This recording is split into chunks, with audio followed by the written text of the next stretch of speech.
Working in a place like this suits a poor, a familyless guy like you, sneered my classmate Bill Walker as he saw me working at the convenience store. But the next moment, the sound of a slap echoed through the quiet store. Apologize to him right now. It was his father who had been bullying me, showing anger to his son. Knowing the reason why, I started to tear up. My name is Michael Edwards. Ever since I lost my parents in an accident when I was a child, since I have no relatives, I've had to switch schools multiple times over the years. I was bounced around from relative to relative. At each relative's house, I was treated kindly at first, but it seems that raising someone else's child is always challenging. When it was time to move to the next house, they would send me off happily saying, "Take care." I was never told, "You're always welcome back." Through these many moves, I learned how to live without causing trouble for others. In junior high, 8th grade, for some reason, I ended up living with a couple in their 50s, Mr. and Mrs. Wilson. Both Mr. and Mrs. Wilson are qualified lawyers and were busy working as lawyers until a few years ago.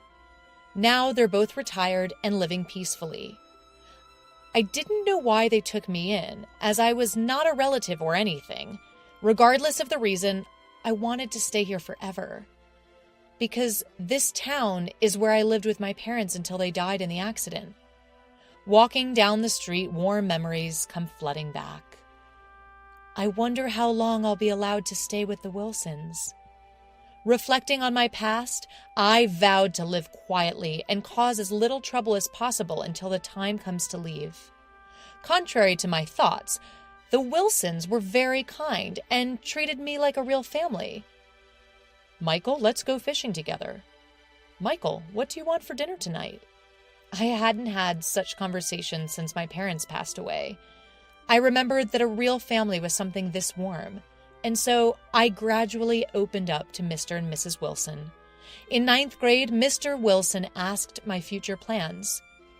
"After I graduate from middle school, I plan to work, so please let me stay here a little longer until I can stand on my own 2 feet. I didn't hesitate to show my intent to get a job. "We consider you, Michael, as part of our real family. You can always stay here, and you don't have to worry about money. Take the time seriously to think about your future." The kindness of Mr. Wilson was overflowing. It was a very heartwarming statement, but I, who had never thought about the future before, was left puzzled. All I had been thinking about was how to become independent as quickly as possible so as not to burden to others. I didn't have a clear idea about what I wanted to do or what I liked.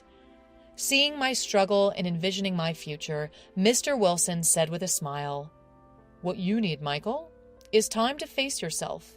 If you want to go to high school, do so. If you want to work, then get a part-time job. If you want to study, then study hard. Mr. and Mrs. Wilson always consider me." Helped pave the way for my future by letting me go to high school. Upon entering high school, I ran into a guy named Bill. Bill was a classmate from elementary school. We were not in the same class back then, so we hardly ever spoke. However, once we ended up in the same class in high school, Bill began to make sarcastic remarks and bully me. Bill belonged to a popular group and gradually began to involve others in his antics against me. Being an orphan, I had been subjected to this sort of harassment at school for a long time, so I knew better than to engage with him. He would get bored and give up eventually. Deciding to ignore him, I found Bill constantly trying to mess with me. My stress was piling up. Thus, my high school life, far from smooth, had begun. About a month after starting high school, Mr. Wilson asked me about my school life. "It's fun, Mr. Wilson. Thank you for letting me go to high school." I'm determined never to tell them about Bill's harassment, because I don't want to worry Mr. and Mrs. Wilson. I had decided that once I became a high school student, I would take advantage of the time that Mr. and Mrs. Wilson had given me to try various things. I wanted to discover my own potential. And to repay Mr. and Mrs. Wilson in some way, I thought of getting a part-time job at a convenience store. The reason was that I thought I should earn at least my pocket money myself, and I thought I could meet various people at a convenience store. Mr. and Mrs. Wilson were genuinely pleased for this. I had lived a reserved life, always wary of how others would react, so I was worried if I could handle customer service. But surprisingly, I was able to handle it smoothly. As for my coworkers, there were college students, housewives, and a 65-year-old man. Listening to their various stories, I realized that what I had experienced so far was just a tiny fraction of life. They all said in unison, "Once you enter society, most people have to live a constrained life because of their company or societal expectations, so do whatever you like while you can." Advice from those more experienced in life carries a weight. I believe I've certainly grown a lot since I started my part-time job. At one point, a high school girl named Jenna became a new member of our coworkers. Jenna was a quiet girl, but we quickly became friends because we were the same age, lived close by, and had the same way home. One of the things I enjoyed was talking with Jenna on the way home from work. I was usually the one talking, but Jenna was a good listener and occasionally made sharp retorts. It was a lot of fun being with her. I used to live here. I stopped and pointed to a place that is now vacant. Really? Jenna looked surprised, her face serious.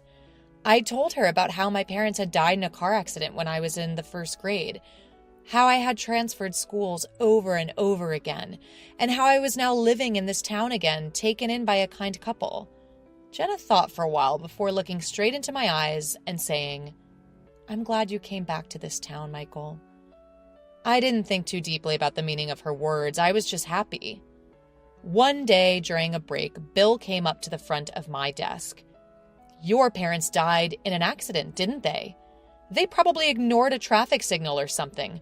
People who can't follow rules deserve to die. And now you're freeloading, right?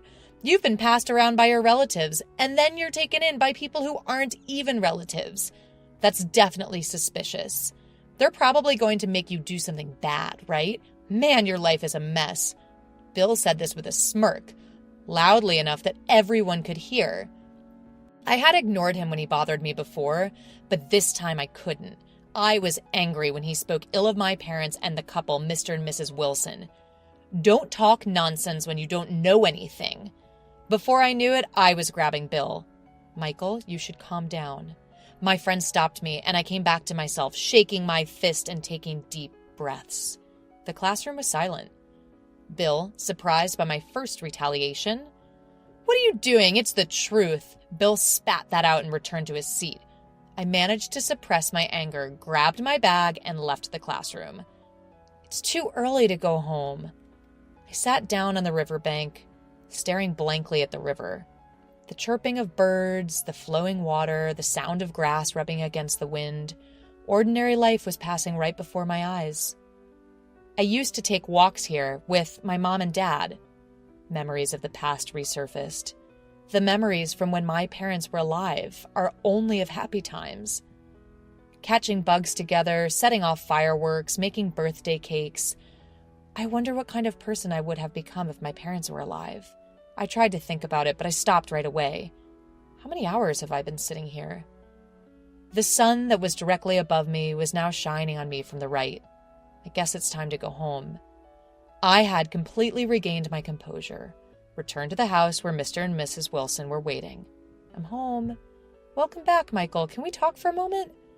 Mrs. Wilson, who had come to meet me, said, Following Mrs. Wilson in the living room, I saw Mr. Wilson sitting on the sofa. "I'm home." "Welcome back, Michael. We got a call from your teacher before noon saying you had disappeared without permission. What happened?" "I'm sorry for skipping school." I was unsure if I should talk about Bill. Mr. Wilson and Mrs. Wilson were looking at me with very worried expressions. I couldn't lie to these two. That's what I thought. Since I started high school, I've been bullied by a guy named Bill, who was my classmate in elementary school. I told them everything that had happened so far and what happened today. So that's what's been going on. You're strong, Michael. Thank you for telling us. Don't hold back anymore. Rely on us a little more. Michael, feel free to talk about anything, whether it's fun or hard. We're practically family after all. After hearing my story to the end, they said this and comforted me. Since that fight, Bill has been less involved with me. However, one day after work, when I was leaving the convenience store with Jenna as usual, I was called out. Ah, the man I never wanted to see here, Bill. Working like this suits a poor guy like you who doesn't have a family. He started to make sarcastic comments to me in front of Jenna. I silently glared back at Bill. Suddenly, there was a yell. What are you doing, Bill? Bill was smacked hard on the back of the head by a furious man. Startled, Bill spun around. Dad! Turned out the man was Bill's father. While Bill was too shocked to say anything, his father came up to me and apologized. I got a call from Mr. Wilson recently. He told me that my son, Bill, has been bullying you. Michael, I can't believe he's doing such terrible things. I'm truly sorry. The story didn't end there. Actually, we owe a lot to Mr. Wilson. We run a liquor store, and when Bill was in first grade, I had a traffic accident while returning from a delivery. 2 people died in that accident. The 2 people who died were your parents, Michael. Bill, standing next to his father, spat out the words. The sudden revelation of this truth left my head spinning.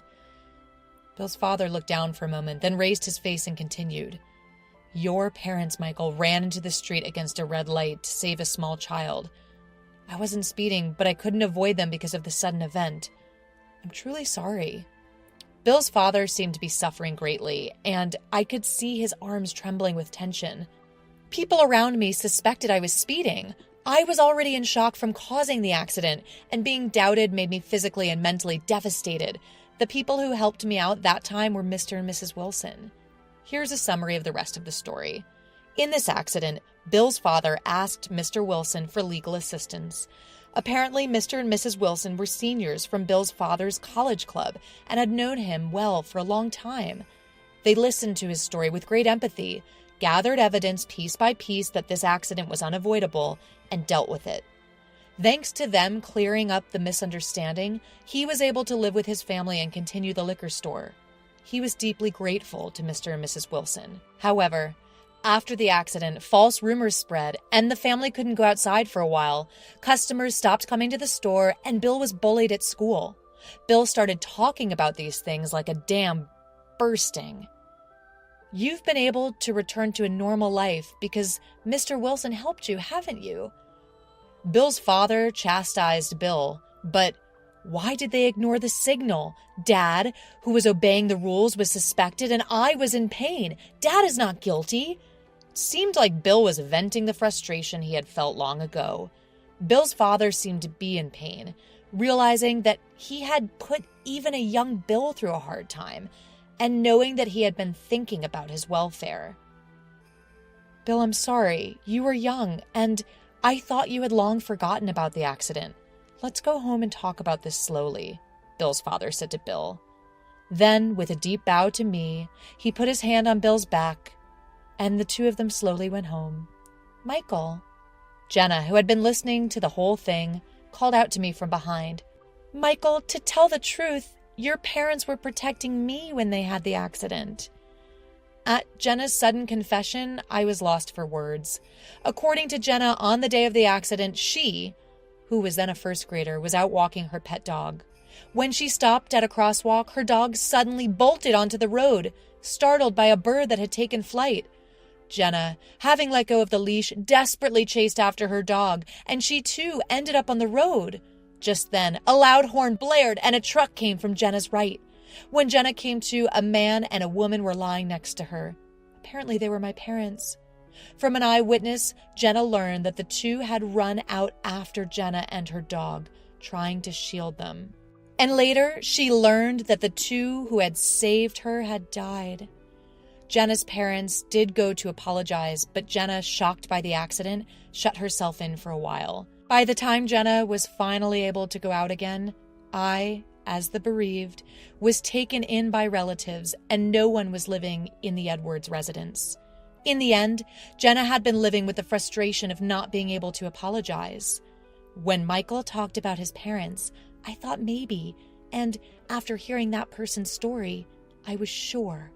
I'm really sorry for the late apology. Thanks to Michael's parents, I'm able to live happily. Thank you very much. Jenna bowed deeply. When I got home, I told Mr. and Mrs. Wilson everything I had heard today. I really respect Michael's parents. It's not something anyone can do to risk their lives to protect another person's child. Even while involved in this accident as a lawyer, I've always wanted to at least protect Michael, who was born to such wonderful parents. That's why we decided to take Michael in. It seems that the Wilsons had always been concerned about me, left all alone. There were times when I thought I was unhappy because my parents left me alone. But because my parents lived honorably until the end, I was able to live with the Wilsons, go to high school, work a part-time job, and meet Jenna, who my parents saved. Various elements connected in a single line, and I was certain that I could live strongly from now on. From this day forward, there was no more harassment from Bill. No one would bully me anymore. The atmosphere in the class became harmonious, and I was able to lead the peaceful high school life I had longed for. When I became a senior in high school, I quit my job at the convenience store to focus on college entrance exams. Having heard stories from the college students I met at my job, I decided to go to college.